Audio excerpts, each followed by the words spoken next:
Hello, everyone. This is Dave Robinson, the father of geologist Daniel Cornelius Robinson.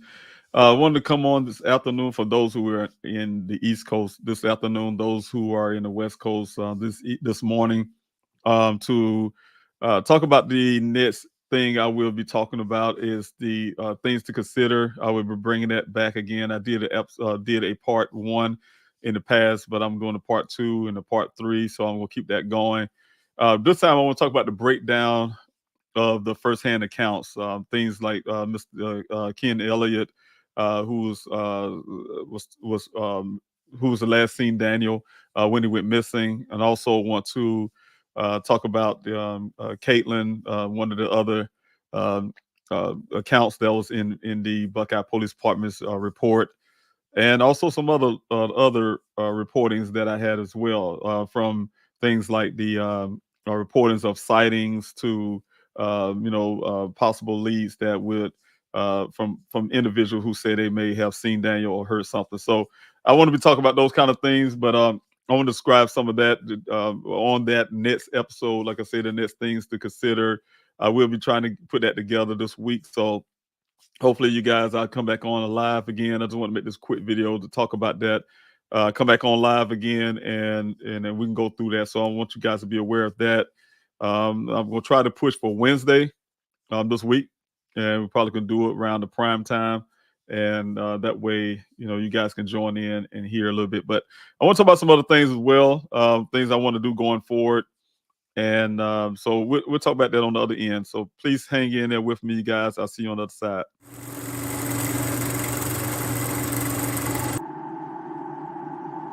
When the lights and camera turn off, I will be here. When the interest and conversation fade, I will be here. When there's no one around, a father will do anything it takes to be there for his son, to protect his family.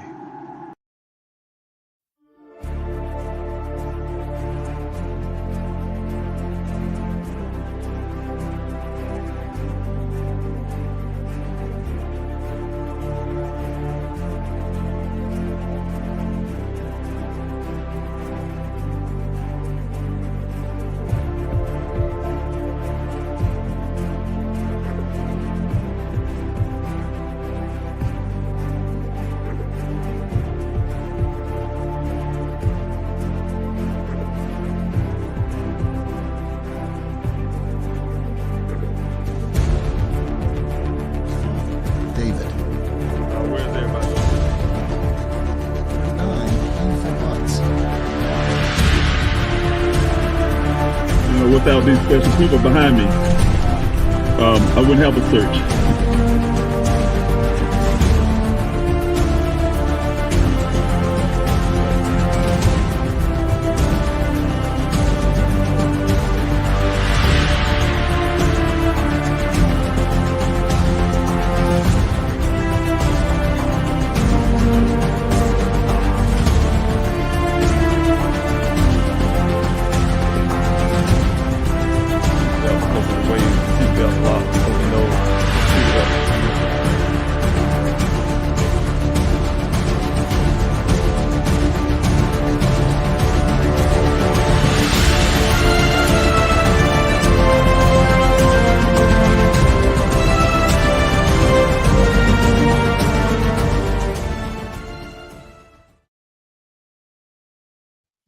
Hello again, everybody. Dave Robinson here. For those, again, who are on the East Coast, good afternoon. And those on the West Coast, good morning.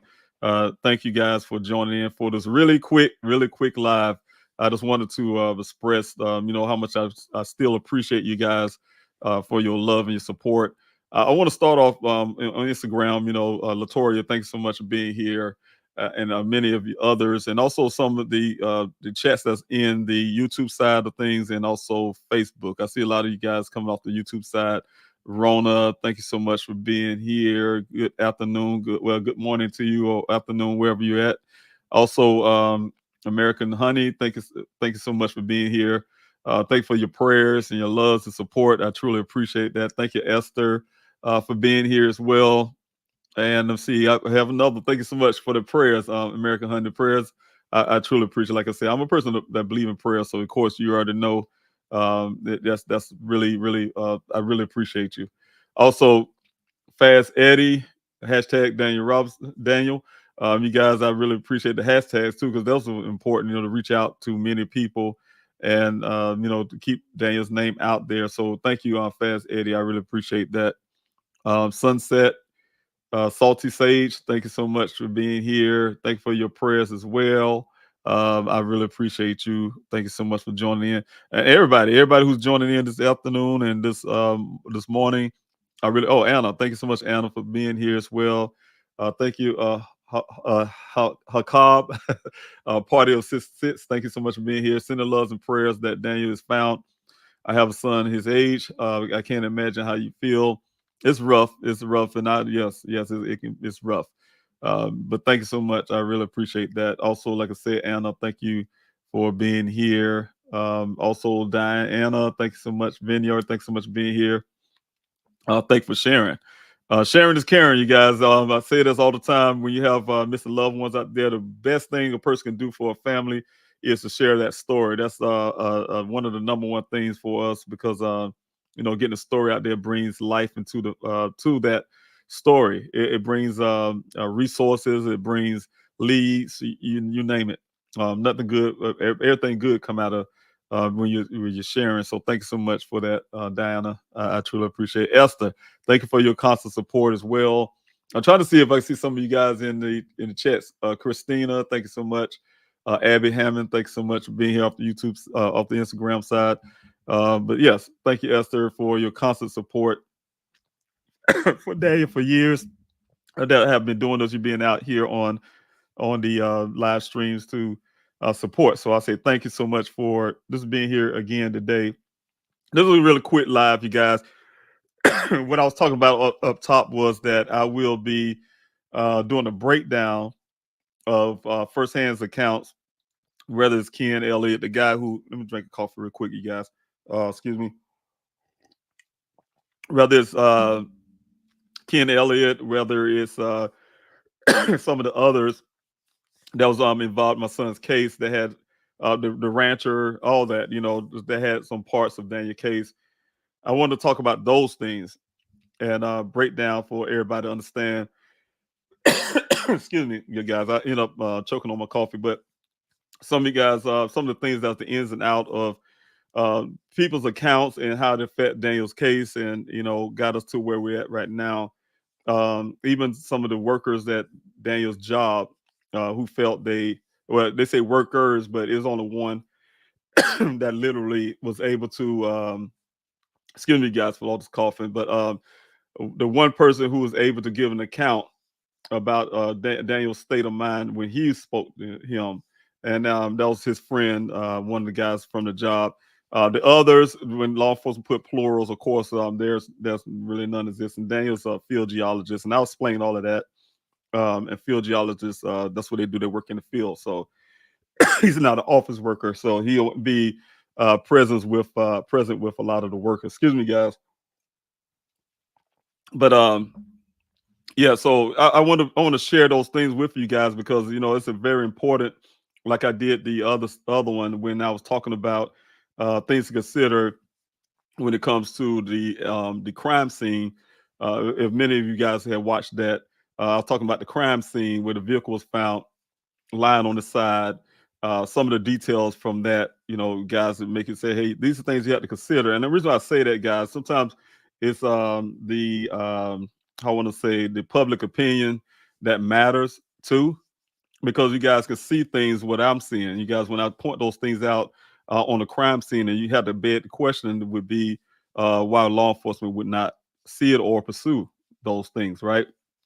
And some of those hindrances that come from, like for instance, we asked for a cell phone ping, and I put that out a lot about the cell phone ping because it's one of the things that mattered the most in Dane's case that we haven't been able to get. Um, you know, the cell phone pings. When you have information that's there and it should be available firsthand. That's a lot of restrictions that goes along, like the law enforcement throw at you, like they did us, and say, "Hey, we're not even really attempt to get a full workup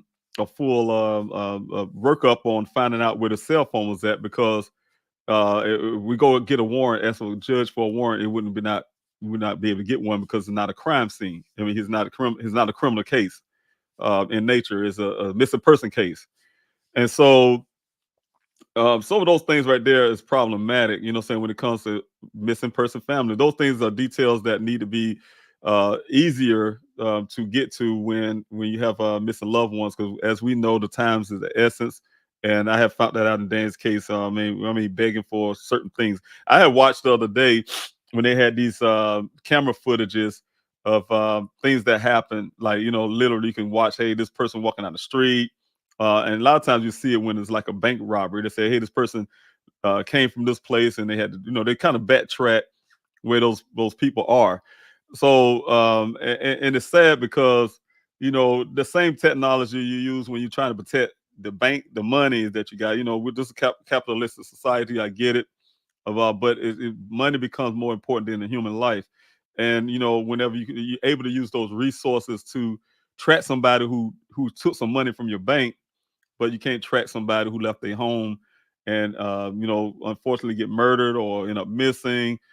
Somehow it's not available to the person, but it's available when you go across that light and they give you a speeding ticket and send it to your mail. They're able to do that, but not able to track a missing person location is. So it's things like that. So I'll definitely be working with all of that. Thank you, Katrina, for being here as well. I see you there in the chats. Thanks so much. And many of you may know and may not know, Katrina does a whole lot of work. And happy belated birthday, by the way.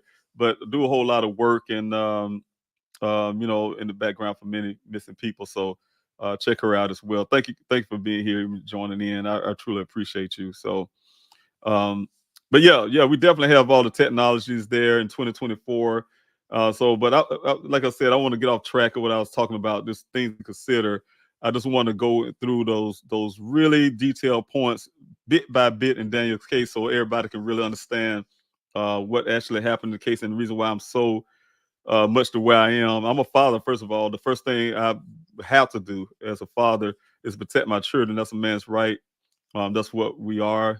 You know, that's our birthright. You know, we love our children. You know, just as much as mothers, fathers love our children too, and we're protectors. So, of course, that's first off. The second part, like I said, when I started seeing things, my whole, I'm gonna put this out again. My whole idea when I came to Arizona was to walk hand in hand with law enforcement to find my son.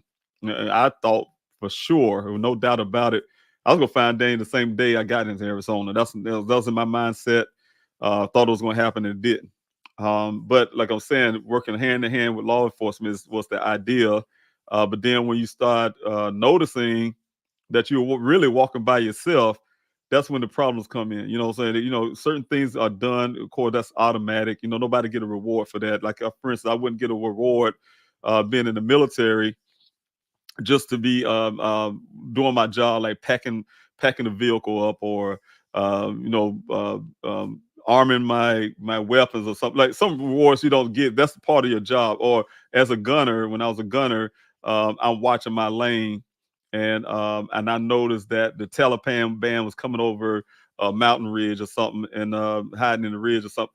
You know, I was getting a reward. That's part of my job. So, like I said, when law enforcement was to go do a search or walk down the street, ask some questions. That's the basic that law enforcement could do. That's a basic job. Say they can't brag about, say, oh yeah, we did the search and we did the search. You can't brag about that. That's a basic, right? But what you do with these searches, I mean, like I told you guys before, and I use an analogy. Um, it depends on how you conduct that search, for instance, right? And I say this analogy I use all the time. Um, David, somebody say, David, go in that cabinet and see if you can find this grape jelly, right? This grape jelly. All right, I go in the kitchen, go open up the cabinets, and look in this cabinet and look for the grape jelly. But there's a whole bunch of jars in there. I mean, there's a whole bunch of stuff, bunch of other kind of jellies or whatever. But everything is in a whole bunch of stuff in there. I just open it up, look, I see all the stuff in there, and I shut it back. And then I walk out to say, I didn't find anything, right? I didn't find this grape jelly. And they say, did you look? Yeah, I can say I look. I went in there and I searched and I looked. But how did I go look? Did I move things around and look for it? Did I actually look for those details to go find that grape jelly. I could easily put it on paper, say, hey, I did the search. I looked here, I looked there, but did you go in and look and really do the job? And that's the way I approach things when it comes to law enforcement. It's okay to say, oh, yeah, I did a search, but what kind of search did you do? For instance, I saw in the report it says the officer was out looking for Dan the first night in the area. So it's in the desert area, right? But I was talking to the officer clearly, told me he was riding up and down Sun Valley Parkway. I didn't know the name of the road at the time, but that's not a search for Dane. That's a ride up and down the road in the area where he went missing, but in the desert. But it was in the area on the roadways to see if he was stuck on the side of the road somewhere, even on the trail of that desert. They didn't go in that desert. Look, when I asked them for like a helicopter search that night, to go out there once I realized he was actually in the Sonoran Desert. And, and the circumstances warrant them to go take a helicopter out or something to see if he's out there in the middle of nowhere, stuck or whatever the case may be. They didn't do that. They declined to do that. So what I'm saying is there's no reward to say, hey, we did a search. The reward would come when you actually do the work, right? And so I was able to, for those minutes. I mean, sometimes you just be surprised, amazed. Like I told you guys, I have never organized anything in my life. Never, I mean, all that stuff. And God bless because he was able to put grassroots together, help me get the grassroots together to go out there and search for my son. That was that grassroots is very, I mean, just people from all walks of life just came to help out. And like I said, it was no law enforcement involved. I couldn't even get them out if I wanted them to even put a dime into the searches out there.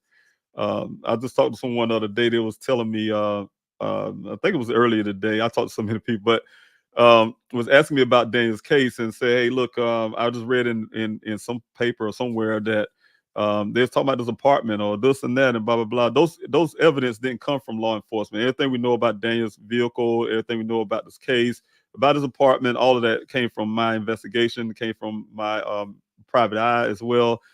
And I can't have anything contribute from law enforcement. It's sad to say that, you guys, and I'm not again a basher or anything, but it's the facts. What I'm saying, everything's found. When it came to Daniel's electronics getting done, I initiated that with Mr. Farman, by the way, who's here. I really appreciate it. Thank you, Mr. Farmer, for being here. Initiated with Mr. Farmer and the rest of my team, the A team. We went into these meetings with the mayor and got this law enforcement agency outside of Buckeye to do the forensics on the electronics. So that's how I got the information about the apartment for those who may not know. Um, and so, like I said, you guys, I'm definitely gonna keep fighting for Daniel. This is a nonstop thing, and I really need you guys' help. That's my first priority above everything. Dan's my son; he's my first priority. Outside of that, I have other ambitions and things I'm doing to help other families too. So need you guys support on that. And again, like I said, I'm gonna put this things considered together. I really want to do this so you guys can understand, and I'm going to put that together. In the meantime, I still really need you guys to support me when it comes to my campaign. Again, I'm reaching out to all of you guys who's part of this grassroots, you guys, and this is can be a part of my campaign speech in a sense to you guys and appeal to you guys. I'm trying to fight. I'm trying to fight. This campaign is helping me in many ways, in many forms. It's helping me with my son case as well. What I'm saying, I'm able to get in through this run. I can get in to get some answers in my son's case. Also, it helps me with other families. I mean, that's one of the things you guys know I was being passionate about is helping other families, and that's exactly what I'm trying to do is help other families because this thing happens all the time. I mean, every day as we're speaking, we have someone going missing in this country every day. Oh, 3,500 people go missing every day in this country. Somebody's family going through stress right now. And, when I'm correct myself, I keep saying I have to correct myself, and I hope you guys do the same thing.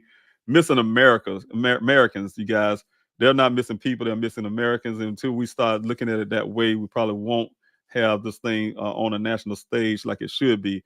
But what I want to do is bring this whole grassroots movement that we created, we have here, and take it to the Congress, and fight for all these families. And I need you guys support. That means sharing what I'm doing, as in run for office, to get that kind of support. I need a lot of support in South Carolina. I'm going against an incumbent who's very rooted into um, our district here. So but I need to get there. I need to get there to get some things done. Nobody's going to do it. I'm putting the charge to do that, to make sure I'm looking out for all Americans who go missing. And like I said, this grassroots movement is that movement that that's champion and trying to help other families to get across. Get answers. Saying some of the things I really have in place and plan that I want to do. It would free up a lot of data and things that would matter the most, and it helped law enforcement with resources and also things like that. So really get them finding these missing persons that's out there, missing Americans that's out there. So I need you guys' support. Please share it. Please share what I'm doing. Please share it. Continue to share Daniel's story. Please continue to share somebody's missing loved one's story. I mean, this pick and choose a lot of us. So just pick a family and share that story. That's very, very, very important. So again, um, I want to get a couple more chats, and I had to go, you guys. I've got past my time. I wanted this to be real short. And guys, you know how I am. I get long winded. I have a 12:30, which I'm behind 7 minutes now, and also I have a one. So you guys, I will be coming back on the live probably again today, knowing me. But like I said, I just wanted to make a quick live to talk about those things about the campaign, but also the things to consider, the breakdown of the first-hand accounts again, about those families, those people who came in on Dane's case to say, "Hey, look, I seen him last," or he was acting this way, or he came to my house. You know those stories, you guys. The vehicle wasn't here 2 days prior. That type thing. So so I'll be talking about those and break those things down so you guys can understand my dilemma when I try to understand why law enforcement is not moving the way they should, where I feel they should, and find these answers. Why it's not even deemed a criminal case at this point, you guys. Lastly, at that one little point, I just had to, because it's a touchy point for me, is we already know, and I said hundreds and hundreds of times over, we already know if it was Chief Hall at the time, if his son, daughter, driving out in that area, and they found him or her vehicle out there in the same exact way they found Daniels, and it's the chief of police, is no question about it that it would have been an automatic crime scene without any evidence of anything. It would have been a crime scene that we had law enforcement from all around Arizona, some of the neighboring states as well, probably even from South Carolina, coming out there to help Chief Hall find his son or daughter. If it's one of those FBI agents, or if it's one of those another police officer, the only thing you ask for as an American citizen is that all cases be treated exactly the same when it comes to law enforcement, and the same resources are there as they would if it was one of their own. So, having said that, that's all I have to say, you guys.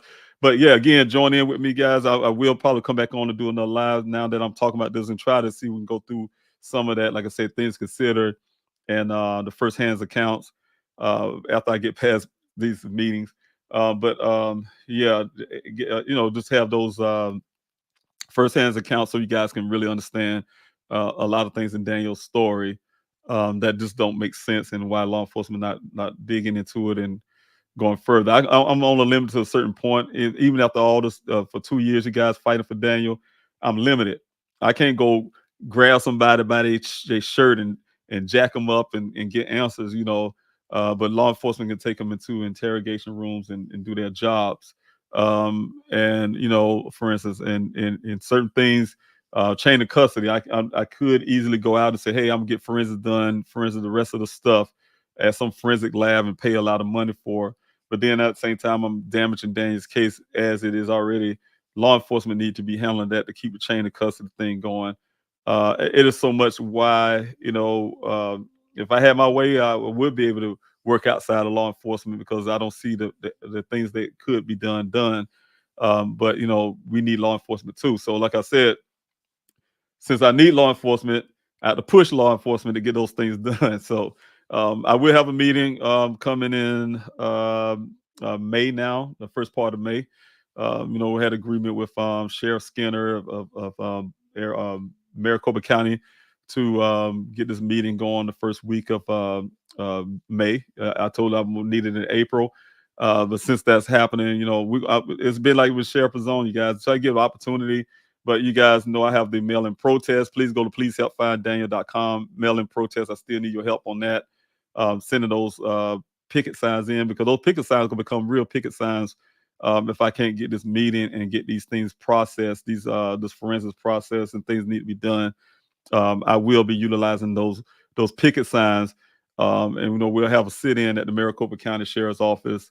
Even may have a protest at the Buckeye Police Department, but those things are summertime now, so those things are in the air for me, to push. And also, guys, I'll be on the campaign trail too, so especially I have have to be out there and really, really push, the missing person cases and missing person situation that's going crisis, I say, that's going on in this country. So I'll be pushing that really hard out there on the campaign trail. Also, of course, I'm talking about my son's case, but definitely have things that have to take here in South Carolina too. The issues that matters here for this state. But I just need you guys' prayers. I need your support. Please, you guys. I really believe in our grassroots movement, and I call it a grassroots movement. And I really believe that everybody here that been following for the last 2 years really want to see missing Americans come home. These families that's suffering. You see what my family been going through. So I'm telling you, Daniel's American son, and just it happens to everybody. It happens to well, it can happen to everybody.